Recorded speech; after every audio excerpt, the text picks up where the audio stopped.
జై తెలంగాణ అందరికీ నమస్కారం। ఇవాళ ఫిబ్రవరి 12వ తారీఖు నాడు మరి ఒక చరిత్రాత్మకమైనటువంటి ప్రదేశంలో మళ్ళీ ఒకసారి తెలంగాణ ఉద్యమకారులందరినీ కలుసుకోవడం, వారందరితోని సమావేశం ఏర్పాటు చేసుకోవడం నిజంగా నేను ఒక రకంగా సిగ్గుపడుతున్నాను, ఇంకొక రకంగా అందరం కలిసి ముందడుగేస్తున్నందుకు సంతోషపడుతున్నాను।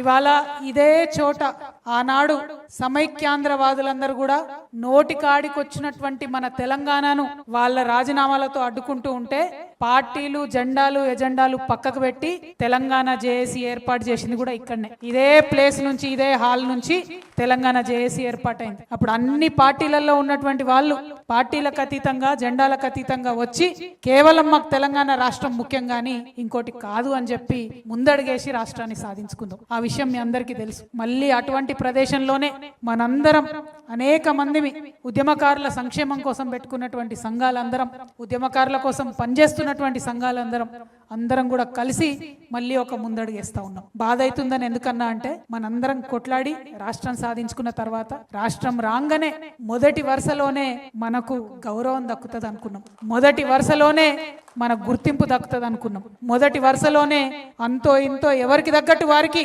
రాజకీయ గుర్తింపు దొరుకుతుంది అనుకున్నాం, ఆర్థిక అభివృద్ధి కొంచెం మనం ఒక అడుగు ముందేస్తాం, మన కుటుంబాలు బాగుంటాయి అనుకున్నాం। కానీ రాష్ట్రం వచ్చిన తర్వాత అనేకమైన అంశాలు జరిగినాయి, వాటన్నిటి గురించి మాట్లాడుకుందాం। కాకపోతే ముందుగా మనం అర్థం చేసుకోవాల్సింది, మనం వెనక్కి తిరిగి చూసుకోవాల్సింది, సింహావలోకనం చేసుకోవాల్సింది అద్భుతమైనటువంటి చరిత్ర మన తెలంగాణ గడ్డకున్నది। నేను ఒక మాట చెప్తా ఉన్నా, ఇవాళ నేను తెలంగాణలో పుట్టినందుకు గర్వపడుతున్నా। ఎన్ని కష్టాలన్నా కానీ, ఎన్ని నష్టాలన్నా కానీ, ఏమన్నా కానీ, ఎన్ని జన్మలున్నా మళ్ళా తెలంగాణలోనే పుట్టాలని కోరుకుంటున్నా। ఎందుకంటే తెలంగాణ గడ్డకున్నటువంటి చరిత్ర అటువంటి చరిత్ర। మానవాళి ఎప్పుడైతే పుట్టిందో అప్పుడు పుట్టింది మన తెలంగాణ, ఇప్పుడప్పటిది కాదు। ఆఫ్రికా గురించి చెప్తారు, ఇండస్ వ్యాలీ చెప్తారు, ఏదేదో చెప్తారు, కానీ మన తెలంగాణకు కూడా అంత గొప్ప చరిత్ర ఉంది, అంత పునీతమైన చరిత్ర ఉంది, అంత పురాతనమైన చరిత్ర ఉంది।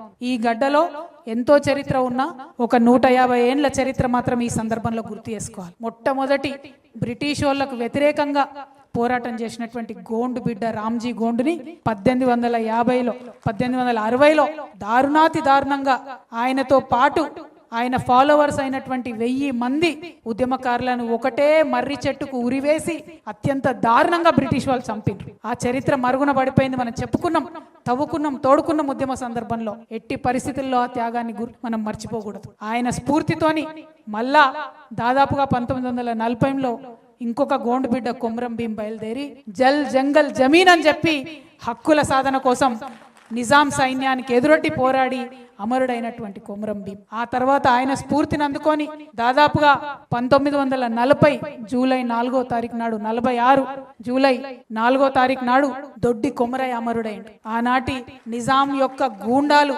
జమీందారులు, దొరలు, వారి యొక్క ప్రైవేట్ సైన్యం యొక్క దురాగతాలకు దొడ్డి కొమరయ్య అమరుడైతే మొత్తం అగ్గి ఉట్టింది తెలంగాణ అంతా। పేద బీద బిక్కి అందరు కూడా బయలుదేరి ఆయుధాలు పట్టుకొని ఇంకా సహించం ఈ దురాగతం, దున్నేవాడిదే భూమి, మా భూమి మాకు కావాలని ఆనాడు 1942లో వాళ్ళందరూ కూడా కొట్లాడితే మనకు స్వతంత్రం వచ్చే కన్నా ముందే, భారతదేశానికి స్వతంత్రం వచ్చే కన్నా ముందే బీద బిక్కికి అందరికి కూడా భూములు వంచుకున్నాం మనం ఇక్కడ తెలంగాణలో। ఆ తర్వాత స్వాతంత్రం వచ్చింది 1947లో, 48లో మనల్ని విలీనం చేసిండ్రు। ఇక స్వతంత్రం వస్తుందనంగా రజాకారుల దురాగతాలు భరించింది ఈ నేల, ఘోరాతి ఘోరమైన దురాగతాలు, బతుకమ్మలు ఆడించిండ్రు, ఆడబిడ్డల్ని బట్టలిప్పించి అనేకమైన దురాగతాలు ఈ నేల సహించింది। ఆ తర్వాత మొత్తం ఇండియన్ సైన్యం వచ్చింది, ఆ సైన్యం దురాగతాలను కూడా భరించింది। ఎందుకు చెప్తా ఉన్నా అంటే ఈ నేల 150 సంవత్సరాల నుంచి నెత్తురు ఒడుస్తూనే ఉన్నది, ఎక్కడ కూడా మనకు శాంతి లేదు, సంతోషం లేదు। ఆ నెత్తురోడుతున్నటువంటి చరిత్రను గుర్తు చేసుకోవాల్సిన సందర్భం ఇది। స్వతంత్రం వచ్చింది, స్వతంత్రం వచ్చిన వెంటనే వచ్చినటువంటి ఆ గవర్నర్ పాలనలో అప్పటిదాకా మనకు ఉర్దూ స్కూళ్ళు, ఇంగ్లీష్ లేదు, తెలుగు లేదు స్కూళ్ళు, మొత్తం మద్రాస్ స్టేట్ నుంచి, ఆంధ్ర నుంచి ఇబ్బడిగా టీచర్లను తీసుకొచ్చిర్రు, మనకి ఇంగ్లీష్ చెప్పాలి, తెలుగు చెప్పాలని। వాళ్ళ లొల్లి భరించలేక 1952లోనే Mulki non Mulki go back అనేటటువంటి పెద్ద ఉద్యమం వచ్చింది, అది అయిపోయింది, అక్కడ కొట్లాడినాం। ఆ తర్వాత 56లో అప్పుడు ఉన్నటువంటి మన రాజకీయ నాయకులందరూ కూడా ఢిల్లీకి గులాములయ్యి మనల్ని తీసుకుపోయి ఆంధ్రలో కలిపిండ్రు। తర్వాత 1962లో ఇడ్లీ సాంబార్ గోబ్యాక్ అనేటటువంటి మూమెంట్ వచ్చింది. అంటే ఎక్కడ గ్యాప్ లేదు. 3 ఏళ్ళు 2 ఏళ్ళు 4 ఏళ్ళకు ఒక ఉద్యమం వస్తూనే ఉన్నది తెలంగాణ. ఎన్నడూ మనం ప్రశాంతంగా లేము. 62లో ఇడ్లీ సాంబార్ ఉద్యమం వస్తే ఆ తర్వాత 1969లో జై తెలంగాణ మూమెంట్ వచ్చింది. ఇక మాతో కాదురా నాయన, వీళ్ళతో ఉండలేము, మమ్మల్ని దయచేసి వేరు చేయండి అని చెప్పి కలిపినాక వెంటనే 1969లో ఉద్యమం వస్తే కాసు బ్రహ్మానంద రెడ్డి గారు 369 మన పిల్లలను పొట్టన పెట్టుకున్నాడు, తుపాకులతోని కాల్చి చంపిండు. కానీ తెలంగాణ రాష్ట్రం వచ్చిన తర్వాత కూడా ఇంకా కేబీఆర్ పార్క్ పేరు కేబీఆరే ఉన్నది. అదే బాధ, వేరే బాధ ఏం లేదు మనకు. మనని గుర్తించిరా, మనకు పదవి వచ్చిందా, పైసలు వచ్చిందా, రెండోది. ఎందుకు బాధపడుతున్నాం ఇయ్యాల అంటే, ఏ అంశాల కోసం అయితే కొట్లాడినామో, ఏ గౌరవం కోసం అయితే కొట్లాడినామో, ఏ చేదు గుర్తులైతే ఉండొద్దు అనుకున్నామో అవి ఇంకా మిగిలే ఉన్నాయి. అదే పెద్ద బాధ, వేరే బాధ ఏం లేదు. ఇవాళ మనం 1969 దాటుకున్నాం. ఆ తర్వాత దాదాపుగా 20 సంవత్సరాలు నేల నిజంగా ప్రతి ఊర్లో నెత్తురు పూలు ఊసినట్టే నక్సలైట్ ఉద్యమంలో పోయినటువంటి మన బిడ్డలను ఘోరాతి ఘోరంగా రాజ్యం పొట్టన పెట్టుకున్నది. అది చూసుకుంటా ఉన్నాం మనం. 1970 నుంచి దాదాపు 95 వరకు తెలంగాణ గురించి ఎక్కడ పెద్దగా చర్చ రాలే.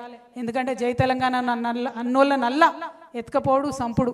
నాకు తెలిసి వరంగల్లో పద్మాక్షమ్మ గుట్ట ఇప్పటి వరకు కూడా నెత్తురోడుతూనే ఉన్నట్టుందని నేను అనుకుంటా ఉన్నా. మరి అటువంటి సందర్భంలో 1995లో అనేక మంది విప్లవ వీరులు, ప్రజా సంఘాలు, జనశక్తి ఆధ్వర్యంలో బయటకు వచ్చి వరంగల్ డిక్లరేషన్ చేసిండ్రు. అగో అప్పుడు పుట్టింది మళ్ళీ ఒకసారి అగ్గి. వరంగల్ డిక్లరేషన్ చేసి గద్దరన్న నాకు తెలిసి మొదటిసారి బయటకు వచ్చి జనంలోకి వచ్చి ప్రజానాట్య మండలి నుంచి మా తెలంగాణ మాకు కావాల్సిందే అని నినదించి, అంటే అన్ని సంవత్సరాలు 1956లో మనల్ని కలిపిన తర్వాత కూడా అన్ని సంవత్సరాలు మన దగ్గర ఉండేటటువంటి విప్లవకారులు, ప్రజా సంఘాలు, మేధావులు అందరూ కూడా నిప్పును కాపాడుకుంటూ తెలంగాణ భావాన్ని కాపాడుకుంటూ వచ్చారు. ఆ తర్వాత కలిసొచ్చే కాలానికి నడిసొచ్చే కొడుకు ఉడతాడు అన్నట్టు 2001లో కేసీఆర్ గారు పార్టీ పెట్టి ఆ యొక్క నిప్పు ఏదైతే ఉందో దాన్ని ఆయన అగ్గి రాజేసిండు. దాన్ని మొత్తం మన తెలంగాణ సమాజం అంతా కూడా ఆయన చుట్టూ నిలబడి కొట్లాడి కలబడి 2014లో తెలంగాణ తెచ్చుకున్నాం. ఆ విషయం మనందరికీ తెలిసింది.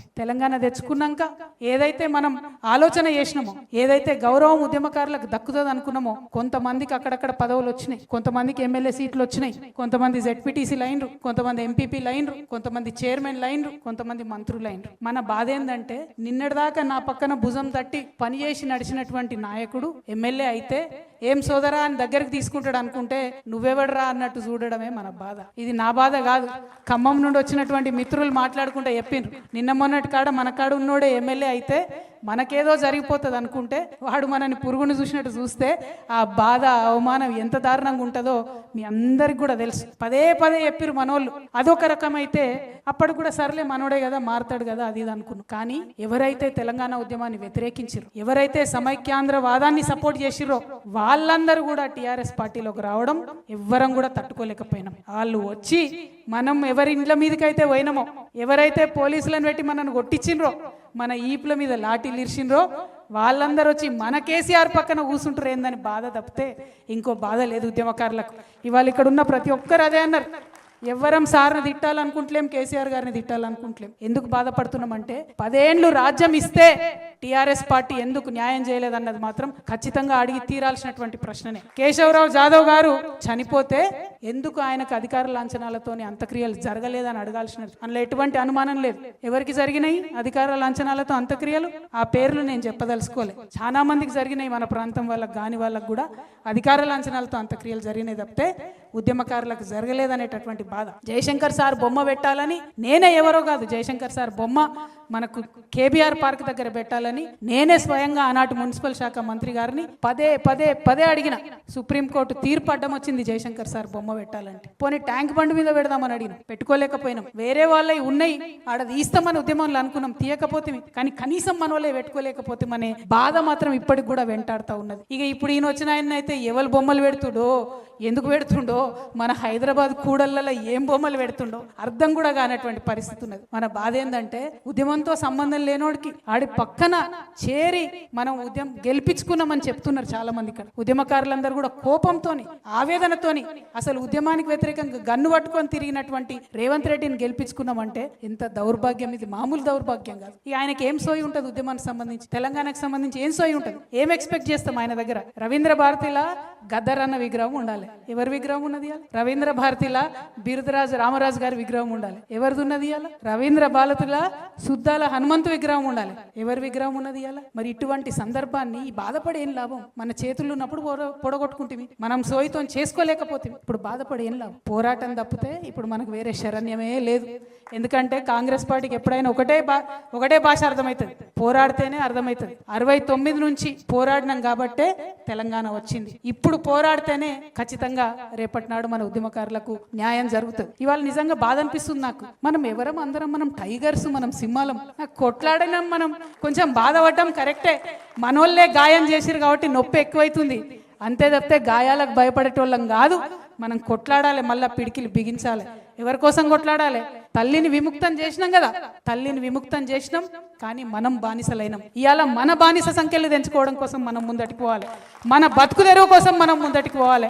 మన పిల్లల దగ్గర, మన కుటుంబం దగ్గర మన గౌరవం నిలబెట్టుకోవడం కోసం ఖచ్చితంగా ముందుకు పోవాలి, ముందడుగేయాలి, వేద్దాం. నేను ఆనాడు చెప్పినా మళ్ళీ ఈనాడు చెప్తున్నా, ఉద్యమకారులు బాగా కష్టపడున్నారు, ఇబ్బంది పడున్నారు. మళ్ళా ఒకసారి మీ మీద లాఠీ పడితే దానికి ముందు నా మీద పడేటట్టు మీ ముంగట నేను నడుస్తాను ఆనాడు చెప్పిన, మళ్ళీ కూడా చెప్తా ఉన్నా. మీ మీదికి ఎక్కువ పెడితే ఆ బుల్లెట్ మొదట నన్ను దాటుకొనే మీ దగ్గరకు వస్తుందనే విషయాన్ని కూడా నేను మళ్ళీ చెప్తా ఉన్నా.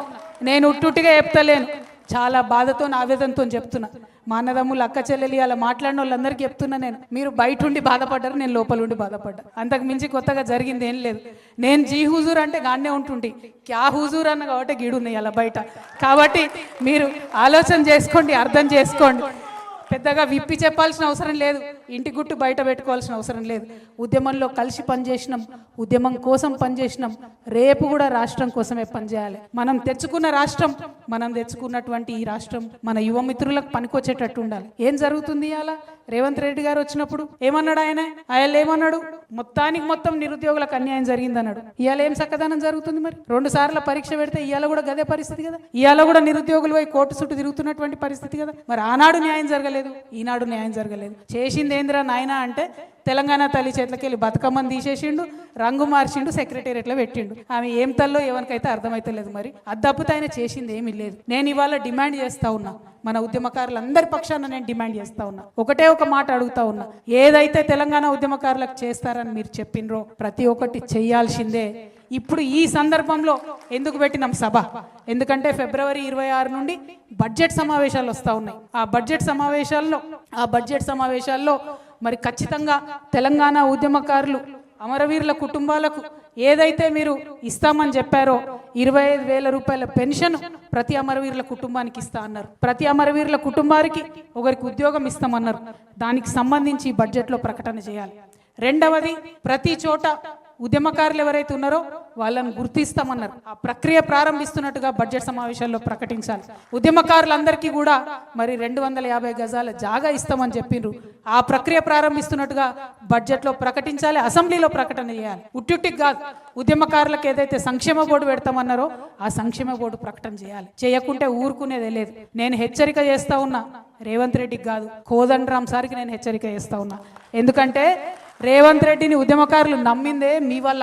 మీరు పోయి ఆయన పక్కన ఏరితే ఈ తెలంగాణ ఉద్యమ ద్రోహి, తెలంగాణ ఉద్యమ వ్యతిరేకి ఈయన పక్కకు కోదండరామ్ సార్ పోయిండు, మరేమో నేను చేసి పాడేతాడేమో ఉద్యమకారులకు అని చెప్పి ఉద్యమకారులందరూ నమ్మిండ్రు. కానీ 2.5 ఏళ్లుగా కోదండరామ్ సార్ ఎక్కడ మాట్లాడతలేరు. ఎందుకు మాట్లాడతలేరు? అసెంబ్లీలో మాట్లాడండి, చర్చించండి, నిలదీయండి. కాంట్రాక్టర్లకు తట్టెడు మట్టెత్తకుండానే 5,000 కోట్ల రూపాయలు రేవంత్ రెడ్డి ఇచ్చుకుంటున్నాడు కదా. మరి మీరెందుకు కోదండరామ్ సార్ మాట్లాడతలేరని నేను మిమ్మల్ని ప్రశ్నిస్తా ఉన్నా. నేను అడుగుతా ఉన్నా, ఆకునూరి మురళి గారిని మీరు ఒక ఐఏఎస్, మీరు ఒక మేధావి. ఏమన్నారు మీరు? విద్యలో మార్పు తేవాలి, కేసీఆర్ చేస్తలేడు, నేను దగ్గరుండి చేపిస్తానన్నారు. అందుకనే కదా నమ్మింది ఉద్యమకారులు మిమ్మల్ని. ఆకునూరి మురళి గారు, కోదండరాం సార్, మీరు పోయి రేవంత్ రెడ్డి పక్కన చేరితేనే కదా ఉద్యమకారులు నమ్మింది. మరి ఎందుకు ఇవాళ మీరు సైలెంట్ ఉంటున్నారు? ఏమిచ్చింది మీ విద్యా కమిషన్? ఇచ్చిన రిపోర్ట్ ఒకటన్నా ఫాలో అయిందా కాంగ్రెస్ ప్రభుత్వం? ఏమన్నా మేలు జరిగిందా? ఏం జరుగుతుంది ఇవాళ? గురుకులాలలో పిల్లలు చచ్చిపోతా ఉంటే ఏం చేస్తుంది మీ విద్యా కమిషన్? ఎందుకని ఆకునూరు మురళి గారు మాట్లాడతలేరు? ఈ ప్రశ్న ఇవాళ ఖచ్చితంగా ఉద్యమకారులు అడుగుతారు. వారి పక్షాన తెలంగాణ జాగృతి ఇవాళ మిమ్మల్ని ప్రశ్నిస్తుంది. ఇవి రెండే కాదు, మరి అనేకమైనటువంటి అంశాలు ఉన్నాయి. ఎందుకంటే తెలంగాణ ఉద్యమకారులు మనం ఎప్పుడైనా మన కోసం మనం అడిగే అంశాలు అడుగుతాం, కానీ మనతో పాటు తెలంగాణకు కావాల్సిన అంశాలను ఇంకా ఎక్కువ ప్రాధాన్యత అడుగుతాం. కాబట్టి తెలంగాణ కోసం ఏదైతే హామీలు ఇచ్చిందో కాంగ్రెస్ ప్రభుత్వం, వాటన్నిటి సాధన కోసం కూడా వెంటబడతాం. ఊరికే వదిలిపెట్టేదైతే లేదని కూడా ఈ విషయాన్ని తెలియజేస్తా ఉన్నాం. ఇంకొక మాట, ఇవాళ తెలంగాణ ఉద్యమకారులు అందరూ ఉన్నారు కాబట్టి మీరందరూ ఆమోదిస్తే నేను ప్రపోజ్ చేయాలనుకుంటున్నాను. హైదరాబాద్లో అద్భుతంగా బిల్డింగ్లు కట్టుకున్నాం, ఫ్లైఓవర్లు కట్టినాం, 56 అంతస్తుల మేడలు కట్టినాం. కానీ ఆ 56 అంతస్తుల మేడలో కనీసం 50 మంది కన్నా మన పిల్లలకు ఉద్యోగాలు వచ్చినాయా? వచ్చే ప్రైవేట్ కంపెనీలలో ఎక్కడన్నా తెలంగాణోడు కనబడుతున్నాడా? ఎక్కడనో నార్త్ ఇండియా నుంచో ఎక్కడి నుండో వచ్చి 1,50,000 ఉద్యోగాలు, 2 లక్షల ఉద్యోగాలు వాళ్ళే చేసుకుంటున్నారు. కానీ చదువుకున్న మన పిల్లలకు ఎక్కడన్నా అవకాశం ఉందా? నాకు తెలిసి ఉద్యమకారుల పిల్లలకు ఎవరికి కూడా పెద్ద పెద్ద కంపెనీలు హైదరాబాద్లో ఉద్యోగాలు వచ్చినట్టయితే నాకు తెలియదు. నేను ఇవాళ అడుగుతా ఉన్న, ఆలోచన చేద్దాం. ఉద్యమకారులందరం కూడా ఉమ్మడి కార్యాచరణ కోసం అడుగుతా ఉన్నా. వేరే రాష్ట్రాలలో బెదిరించినట్టు కాదు, కాకపోతే కనీసం ఒక 20% మన తెలంగాణ వాళ్లకు రిజర్వేషన్ పెట్టాలి ప్రైవేట్ ఉద్యోగాలని నేను అడుగుదాం అనుకుంటున్నా. అడుగుదామా? న్యాయమేనా? వాజిబేనా? పక్కానా?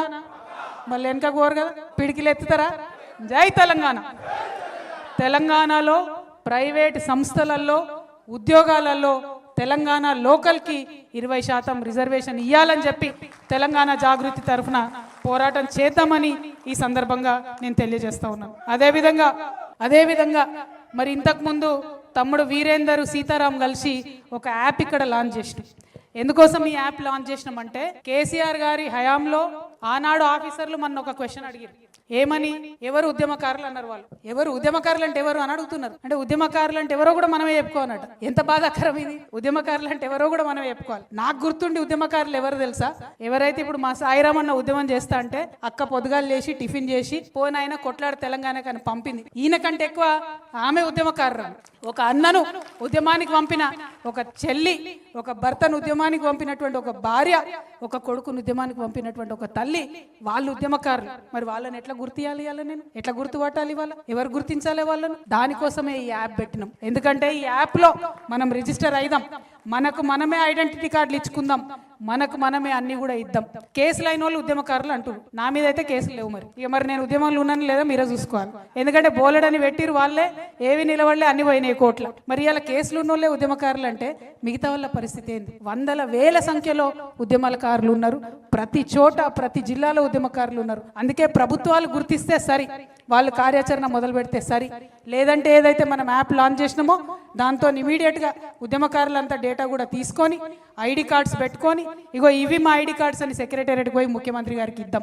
ఆయన అప్పుడు ఇవ్వకపోతే అప్పుడు కోదండరాం సార్ని మళ్ళీ పట్టుకుందాం, అప్పుడు ఆకునూరు మురళి గారిని మళ్ళీ పట్టుకుందాం, అప్పుడు ఉద్యమాలలో ఉండి రేవంత్ రెడ్డిని ముఖ్యమంత్రిని చేయడంలో కీలక పాత్ర పోషించినటువంటి అందరినీ కూడా అప్పుడు పట్టుకుందాం, అడుగుదామని ఈ సందర్భంగా నేను తెలియజేస్తున్నా. అదేవిధంగా ఇంకొక మాట మనం గుర్తుపెట్టుకోవాలి. ఎంతోమంది ప్రెస్ మిత్రులు పాపం వాళ్ళ యాజమాన్యాలకు వ్యతిరేకించి కూడా మన కోసం వాళ్ళు రాసి వాళ్ళకి న్యాయం జరగాలి. ఎంతో మంది నాకు తెలిసిన వాళ్ళు పత్రికలు పెట్టుకున్నారు, ఇల్లు అమ్ముకున్నారు, పుస్తకాలు వేసారు, తెలంగాణ సాహిత్యాలు ఇండ్లు అమ్ముకున్నారు. వాళ్ళని గుర్తించిన వాళ్ళు ఎవరు లేరు. ఆ రచయితలు, ఆ కళాకారులు, ఆ పుస్తకాలు వేసిన వాళ్ళు, వాళ్ళకు గౌరవం దక్కాలి. ఏదో ఒకటి చేద్దాం, మనందరం కలిసి ఈ యాప్ పెట్టుకుందాం. ఈ యాప్లో ఉద్యమంలో ఎవరు ఎంత కాంట్రిబ్యూట్ చేసినా సరే వాళ్ళందరినీ కూడా మరి గుర్తించి గౌరవిద్దామని చెప్పి నేను తెలియజేస్తా ఉన్నా. ప్రభుత్వాలు గౌరవించే కన్నా ముందు ఈ యాప్లో వచ్చినటువంటి డేటాకి తెలంగాణ జాగృతి సంస్థ నుండి ఖచ్చితంగా హెల్త్ ఇన్సూరెన్స్ మేము ఇవ్వడం జరుగుతుంది. ఎందుకంటే ఇది ఉట్టిగా చెప్తలేను నేను. కుత్బుల్లాపూర్ నుండి నాకు ఒక అన్న కలిసి చెప్పిండు, అక్క మా భార్యకు బాగలేకపోతే కనీసం హాస్పిటల్కి తీసుకోలేని పరిస్థితుల్లో నేను ఉన్నాను. సో ఉద్యమకారుల కుటుంబానికి, భార్యకు, భర్తకు, పిల్లలిద్దరు ఉంటే పిల్లలిద్దరికి, ముసలి తల్లి తండ్రి ఉంటే వాళ్ళిద్దరికి, మొత్తం కుటుంబంలో దాదాపు 6 మందికి తెలంగాణ జాగృతి నుండి ఆ యాప్లో ఎన్రోల్ అయిన వాళ్ళందరికీ హెల్త్ ఇన్సూరెన్స్ మేము ప్రొవైడ్ చేస్తాం. ఎందుకంటే మమ్మల్ని చూసి ప్రభుత్వానికి సిగ్గు రావాలి, మమ్మల్ని చూసి ప్రభుత్వానికి బుద్ధి రావాలి.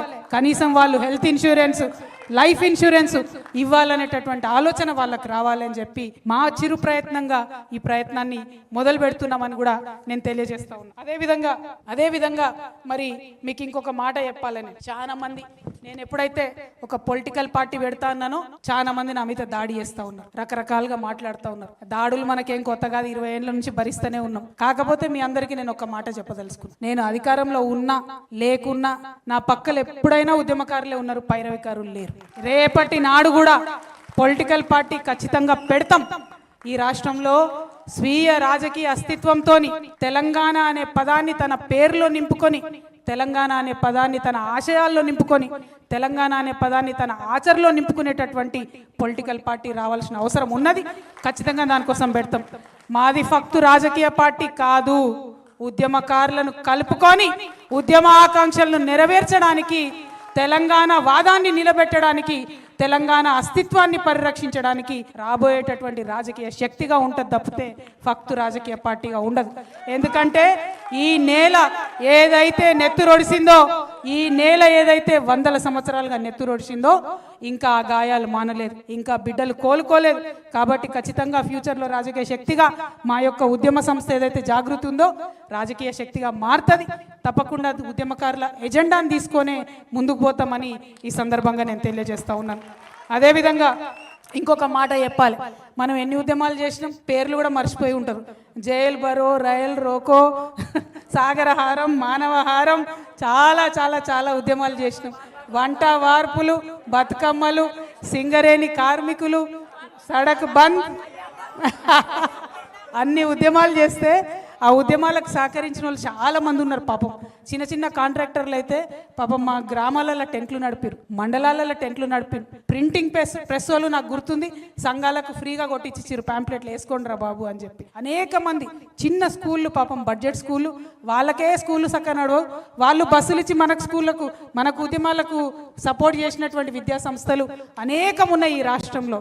కానీ తెలంగాణ రాష్ట్రం వచ్చిన తర్వాత ఆ విద్యా సంస్థలకు ఏమి జరగలే. ఆ తెలంగాణ ప్రింటింగ్ ప్రెస్ వాళ్ళు అయితే సెక్రటేరియట్ చుట్టూ తిరిగి చల్లబడ్డారు తప్పితే వాళ్ళకేం జరగలే. చిన్న చిన్న కాంట్రాక్టర్లు తెలంగాణలో ఉన్న వాళ్ళకు లాభం జరగలే. కానీ మెగా కృష్ణారెడ్డికి మాత్రం మంచిగా అపర కుబేరుడిగా 40వ స్థానంలో వచ్చింది. మరి అది మారాలి అనే కొత్త రాజకీయ శక్తి రాబోతా ఉంది. మన వాళ్ళని కాపాడుకోవడానికే కొత్త రాజకీయ శక్తి రాబోతా ఉంది. అదేవిధంగా మిమ్మల్ని నేను కోరేది ఒకటే, కేసీఆర్ గారి మీద ఎవరికి నిజంగా కోపం లేదు. ఆయన ఉద్యమంలో కష్టపడ్డాడు, పనిచేసి మొదటిసారి అధికారం ఇచ్చిర్రు ప్రజలు, ఎవరిని కాదని ఇచ్చిండ్రు. ఆనాడు కొట్లాడినాం మనందరం, మనకు ఒక రాజకీయ పార్టీ ఉండాలని 63 మందితో అధికారం ఇచ్చిన తెల్లారు ఏమైంది, అన్ని పార్టీలు ఇళ్ళకే విలీనమైంది. నువ్వు ఎవరిని కోటేసినా ఇళ్ళకే వస్తారనేటటువంటి పరిస్థితి వచ్చింది. అన్నిటికన్నా ఎక్కువ ప్రజాస్వామ్య విలువలు అనేటటువంటి కాలరాయబడ్డాయి. ధర్నా చౌక్ ఎత్తేసిండ్రు, అసహనం ఎక్కువైపోయింది. ఎవరన్నా ఫేస్బుక్ లో ఒక చిన్న కమెంట్ పెడితే ఎత్తుకొచ్చి పోరగాళ్ళని అరెస్ట్ చేసి కొట్టుడు పెట్టిరు. ఎవరన్నా యూట్యూబ్ లో ఒక చిన్న మాట మాట్లాడితే ఎత్తుకొచ్చి పోరగాళ్ళని అరెస్ట్ చేసి పెట్టిరు. అది నచ్చలేదు తెలంగాణ ప్రజలకు. అందుకే అధికారానికి దూరమైన తప్పితే ఇంకొక మాట కాదు. అహంకారం అనేటటువంటిది, ఆ యొక్క సహనశీలత లేకపోవడం అనేటటువంటిది కరెక్ట్ కాదు. తెలంగాణ వాళ్ళకు ఉండే గుణమే అది. మనకుండే గుణమే మంచితనం, మనకుండే గుణమే కలుపుగోలుతనం, మనకుండే గుణమే బోలాతనం. దాన్ని కోల్పోతే తెలంగాణ ఆత్మ కోల్పోయినట్టే. రేపు రాబోయే రాజకీయ శక్తికి అవన్నీ నింపుకొని ఉంటుందని చెప్పి మీ అందరికి కూడా నేను ఈ సందర్భంగా తెలియజేస్తా ఉన్నాను. అదేవిధంగా ఇంకొక మాట చెప్పాలి, నేను ఆనాడు మీ అందరికీ తెలుసు నేను చెప్పుకుంటూ వచ్చిన చరిత్ర. ఎంతో మంది వారసత్వంగా కాపాడుకుంటూ వచ్చినటువంటి తెలంగాణ భావన అనేటటువంటి మెట్లెక్కి ఆనాడు కేసీఆర్ గారు అధికారంలోకి వచ్చారు. ఇలా రేవంత్ రెడ్డి గారు ఏం చేశారు, విద్యార్థులకు మాట ఇచ్చి, యువతకు మాట ఇచ్చి, మహిళలకు మాట ఇచ్చి, ముసలి వాళ్ళకు మాట ఇచ్చి, అందరి యొక్క ఆకాంక్షల మీద మెట్లెక్కుంటూ ఈయన వచ్చిండు. రేవంత్ రెడ్డి గారికి మేము హెచ్చరిక చేస్తా ఉన్నాం, ఉద్యమకారులందరి దగ్గర నుంచి. ఆ పెద్ద మనిషి ఆ ఆకాంక్షలను పట్టించుకోలేదు కాబట్టి అధికారం కోల్పోయింది. మీరు కూడా ఈ ఆకాంక్షలను పట్టించుకోకపోతే బంగ్లా బయటికి గుంజుతారు. రెడ్డి గారు మిమ్మల్ని ఏం వదిలిపెట్టారు తెలంగాణ ప్రజలు. కాబట్టి గుర్తు పెట్టుకోండి, ఒళ్ళు దగ్గర పెట్టుకోండి. ఉద్యమకారులకు ఇచ్చినటువంటి ఆకాంక్షల్ని నెరవేర్చండి. మరి ఇక్కడ ఉద్యమకారుల సంఘాలు అనేకం వచ్చినాయి, అమరవీరుల సంఘాలు అనేకం వచ్చినాయి. మా నాగులు వాళ్ళ భార్య స్వరూప వచ్చింది. ఆ నాగులు అనేటటువంటి తమ్ముడు అసెంబ్లీ ముంగట ఉద్యమకారులను కేసీఆర్ గారు పట్టించుకుంటలేరని నిండు అసెంబ్లీలో తెలంగాణ వచ్చినాక అసెంబ్లీ ముంగట ఒళ్ళు కాల్చుకొని చచ్చిపోయినటువంటి నాగులు ఉన్నాడు. మరి ఆయనకి ఏం జవాబు చెప్తాం ఇవాళ తెలంగాణ ప్రజలు ఆలోచన చేయాలి. అదే విధంగా మా పూలమ్మ ఉన్నది, వాళ్ళ కొడుకు ఆనాడు అమరుడు అయిపోయినాడు. మరి ఆ పూలమ్మకి ఏం సమాధానం చెప్తామో ఆలోచన చేసుకోవాలి. సిద్ధారెడ్డి సార్ ఉన్నాడు, వేణుగోపాల్ రెడ్డి గారి ఫాదర్, ఆయన కూడా మాట్లాడుతున్నాడు. కేసీఆర్ఏ స్వయంగా అసెంబ్లీలో 1100 మంది పిల్లలు చచ్చిపోయినంటిరి, 540 మందికి కూడా మీరు అమరుల కుటుంబాలను ఆదుకోకపోతే ఏం చేస్తారని చెప్పి వాళ్ళు ప్రశ్న అడుగుతా ఉన్నారు. అట్లానే ఒకరు కాదు, రెండు కాదు, అనేక మంది. స్వాతి ఉన్నది, జయ శ్రీనివాస్ గారి భార్య. థ్యాంక్ యూ స్వాతి అమ్మ. అట్లానే అనేక మంది వచ్చిండ్రు. సాయిరామ్ అన్న వచ్చిండు, తెలంగాణ అమరవీరుల ఆశయ సాధన సమితి. అంజిరెడ్డి గారు వచ్చిరు, మలిదశ ఉద్యమకారుల సంక్షేమ సంఘం. బత్తుల సోమయ్య గారు వచ్చిరు, తెలంగాణ ఉద్యమకారుల ఐక్య వేదిక. కుమారస్వామి గారు వచ్చిరు, కరీంనగర్ ఉద్యమకారుల వేదిక. రవీందర్ రెడ్డి గారు వచ్చిరు, తెలంగాణ ఉద్యమకారుల ఫోరం. భోగే పద్మ గారు వచ్చిరు, ఉద్యమకారుల జేఏసీ. కుసుమ సిద్ధారెడ్డి గారు వచ్చిరు, తెలంగాణ అమరవీరుల కుటుంబాల వేదిక. తెలంగాణ జానకిరెడ్డి గారు వచ్చిరు, టియు జేఏసీ. సాజిదా సికిందర్ గారు వచ్చిరు, తెలంగాణ ఉద్యమ జేఏసీ. రావుల వెల్లయ్య గారు వచ్చిరు, స్వర్ణ తెలంగాణ సంక్షేమ సంఘం. అట్లానే థామస్ గారు, మన ఖమ్మం నుండి వచ్చిన కృష్ణ గారు, అనేక మంది ఉద్యమకారులు అన్ని జిల్లాల నుండి వచ్చిన వాళ్ళు కనబడుతున్నారు. మా సింగరేణి నుంచి మా తమ్ముడు వెంకట్ గారు, శ్రీనివాస్ రెడ్డి గారు, కాచం సత్యనారాయణ గారు, తమ్ముడు రంజిత్ గారు, అట్లానే మురళీధర్ దేశపాండే సారు. ప్రతి ఒక్కరికి వచ్చిన వాళ్ళకు పేర్లు మర్చిపోతే క్షమించండి, ఎక్కువ మంది ఉన్నాం. కానీ కలిసినటువంటి సందర్భం, కలుసుకుంటున్నటువంటి సందర్భం ఖచ్చితంగా చరిత్రలో నిలబడిపోయేటటువంటి సందర్భం. ఉద్యమకారుల కోసం మరొక ఉద్యమం చేస్తూ బయలుదేరేటటువంటి సందర్భం.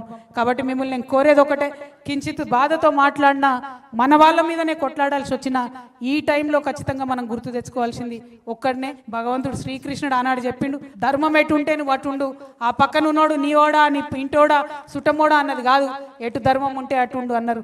ఇవాళ ధర్మం ఉద్యమకారుల పక్షాన ఉన్నది, ఇవాళ ధర్మం అమరవీరుల కుటుంబాన పక్షాల ఉన్నది. కాబట్టి వారి పక్షాన నిలబడి ఖచ్చితంగా పిడికిలెత్తి పోరాటం చేస్తామని తెలియజేస్తూ మీ అందరి దగ్గర కూడా సెలవు తీసుకుంటా ఉన్నాను. Thank you. జై తెలంగాణ, జై తెలంగాణ, జై తెలంగాణ.